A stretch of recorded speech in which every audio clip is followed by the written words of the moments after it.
What's up, guys? How we doing, Cooksy Mob? I'm here with the Cliff Notes version of what to expect heading into Washougal. Marvin Musquin signed a new contract. I'll tell you what that means. We're going to hit the 450s. I'll walk through those guys, and then we'll go through the 250s and, or should I say the Lawrence class. And then also, there's a new potential partner for Cooksy Media and the podcast. It's Revolution Off-Road. These guys do UTV, online accessories, tires, wheels, drop ship all over the country. This is another potential partner that I want to bring on. Yes, I'm not going to load this thing with advertisements, but at the same time, guys, if I want to do this full time, I got to bring in some partners. Also, we got Epic Garage Designs. If you want to make your garage a dream garage, just hit them up. It's insane the stuff they have. They have bike racks, flooring, magnetic wall tool holders, like Jessica, Travis over there, they literally, I think Travis just sits and researches this all day long, and as soon as he sees something cool, he carries it. I love going over there and just kind of dreaming. So yeah, check out epicgaragedesigns.com, their website, and yeah, let me know if you like that stuff. Don't forget, guys, about 20 minutes after Washougal's practice is over, I'll be doing a live stream with the prediction show. I'll let you guys know who I think is going to win that day, and yeah, answer some questions. I love chatting with you guys. I'm not going to lie. That's my favorite podcast video of the week, is the one where we do it together on the live stream. So that's about 20 minutes after practice, however long it takes me to get set up and my technical difficulties. All right, guys, let's get into this. I'm in the empire business. Everybody love everybody! You all know exactly who I am. Okay, so my man, Marvin Musquin, who I thought was probably going to be retired because I didn't think anyone was going to sign him. This is an interesting deal. He's back with KTM, Supercross only, once again. I don't think he wants to go outdoors, but what this means, it was funny because this was held up because KTM had offered a contract to Ryan Dungey. This is allegedly what I heard. And if Dungey signed and said he wanted to do Supercross, Marv was out. Dungey looks to, like I said, this is allegedly, it looks to have declined. We're not going to see Ryan Dungey in Supercross, but it looks like this is the new era where you're going to have specialists. Dungey will be an outdoor specialist. Marv is a Supercross specialist. This is what we're going to have coming forward, and I'm okay with it. I'm absolutely fine with it. They're two totally different disciplines. Yes, we have some guys like Sexton and Tomac who are freaks who do both, but in the next 5 to 10 years, you're going to see guys go one way or the other. And hopefully both series will be able to produce, plenty of money for both of them. But so Marvin will be back. Yes, the Frenchman. Marvin is one of my favorite riders to watch. He's so creative and so kind of almost weird on the bike. It's awesome. Okay, 450s. Eli Tomac. Oh my God. That was one of the best races I've ever seen at Millville. Between him and Chase, when his pants came down and he still held on. Old Eli would have buckled, literally, and no pun intended there, but yeah. Tomac's won 9 out of the 14 motos this year. His worst moto finish was a 7th at the very first moto. It's insane that he's won 9 out of 14, and his worst finish outside of that was 7th in the first moto, and he's only 5 points up on Chase Sexton. That gives you an idea how good Sexton's been. Sexton has been second 9 out of 14 motos. His worst finish was 4th at Thunder Valley. Like, these two guys are both having historic seasons, and if either guy has this season when the other guy's not having it, they're the champ. But yeah, I'm excited. Sexton, I really think he has to do something this weekend, and I do think he's going to get one of the two motos, probably the first moto, because Eli's not as good in the first motos. He's good, but he's always better in the second moto, so we'll have to see how that goes. But I'm picking Sexton to win the first moto, and he's got to avoid any mistakes with that slick dirt out there and his propensity to make mistakes. It could blow it wide open. After the break, there's 4 rounds left. Dylan Ferrandis will be back in there. So we have a few different characteristics coming in the last 4 rounds. Jason Anderson has moved past Ken Roczen in the points. He's in 3rd. Anderson could be crucial this weekend. He's really good on this type of dirt. I think he really wants to get in there and win, and I don't know what him and Eli's deal is in practice at Millville. I really do think Jason would love nothing more than to take points from both those guys or get in between them. I think that's kind of his attitude, and I think you're going to see him. One of those two guys is going to be be mad at him after this weekend. Ken Roczen. looks to be the wheels coming off. But he's always good at Washougal. He's led there quite a bit.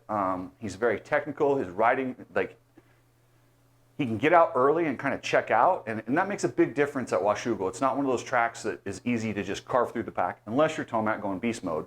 But other than that, the start's pretty important. So in those first couple laps, I look for Roczen to be right there in the mix. Christian Craig, he's looking good. Apparently he wants to ride the 250 at the Des Nations, and they're deciding between him and Barcia. With his performances, I don't know how you'd put Barcia on the bike, but we'll have to see. Maybe Barcia can come up with something. I don't think he will this weekend. Ryan Dungey, this is his best chance at a podium. If he's going to get on the podium this season, I believe this is the weekend he does it.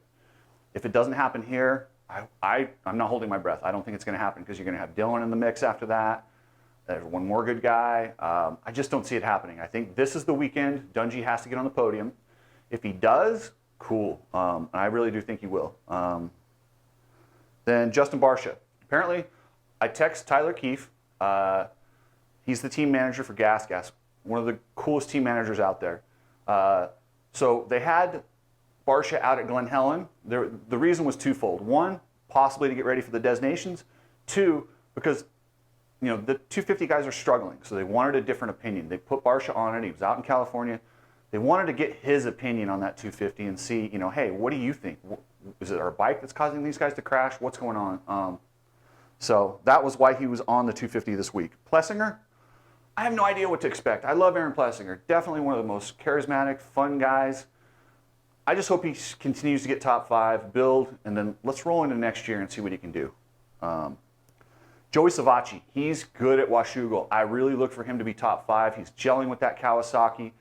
God, I hope they find a spot for him next year. If there's anyone who deserves a factory ride after his summer performance coming off a torn ACL, it's Joey Savaci. So hopefully that keeps rolling. Shane McElrath, here's another guy who's going to be much, much better at Washougal.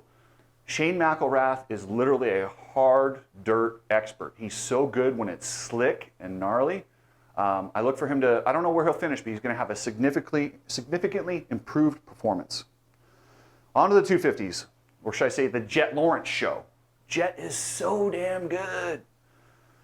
He's won 9 of 14 motos. His worst moto was a 35th, yet he has a 27-point lead versus Eli in the 450s having 5 points over Sexton. That just gives you an idea how close and how badass those two guys are in the 450 class. But yeah, Jet has a 27-point lead over his brother Hunter, who looks like he's going to implode and murder him in his sleep. The Moto Memes guy did the funniest meme ever where it said he's going to put a pillow over his face in the middle of the night. It was, I'm sure he's feeling that. If it was anyone but his brother, I think Hunter would absolutely just smash him because he wants to win that bad.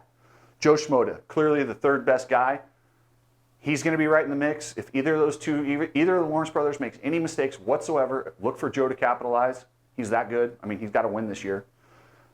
Jay Coop, Justin Cooper, he's going to be fast here. Unfortunately, this is where he broke his wrist last year, or had that wrist injury that ended up kind of taking him out of contention.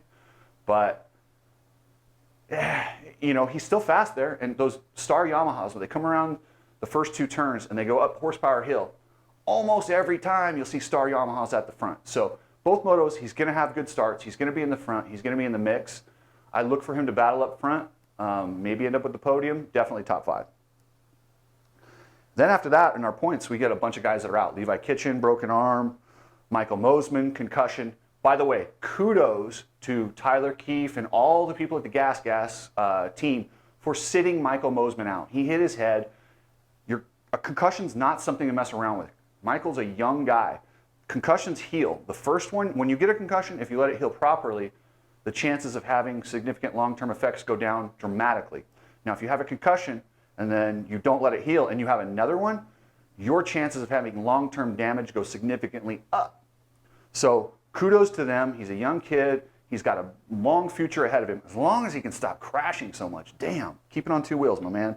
But yeah, kudos to them for sitting him out. Styles Robertson, I think he's out this weekend. I text him.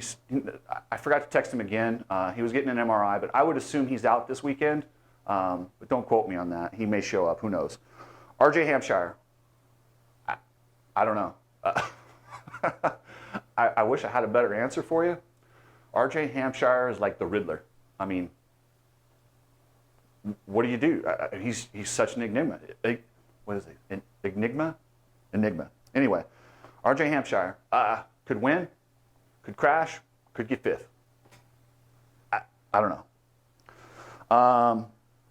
Then we got Max Voland. God, he looks good. He is gradually building more and more every week. He almost got that first moto podium. He's very familiar with the dirt. He rides kind of the Northwest tracks really good because he's from that Northern California area where they have that hard pack, where the dirt gets super slick when it's watered, a lot of shadows, that type of stuff. I look for Max to be up there in the top 5 this weekend. Will he get a podium? Probably not unless he gets a couple lucky breaks, but it's 250 class. That does happen. Seth Hamaker, he's going to be right up there too. He's another guy who, it's kind of funny, he's kind of an East Coast guy, but he seems to ride better on these West Coast tracks, the harder tracks. And, you know, looks like he's not a sand specialist, and he's also really good at Supercross. But obviously, this isn't Supercross, but I look for him to be battling up there this weekend. That's it, guys, for this week's Chris Notes.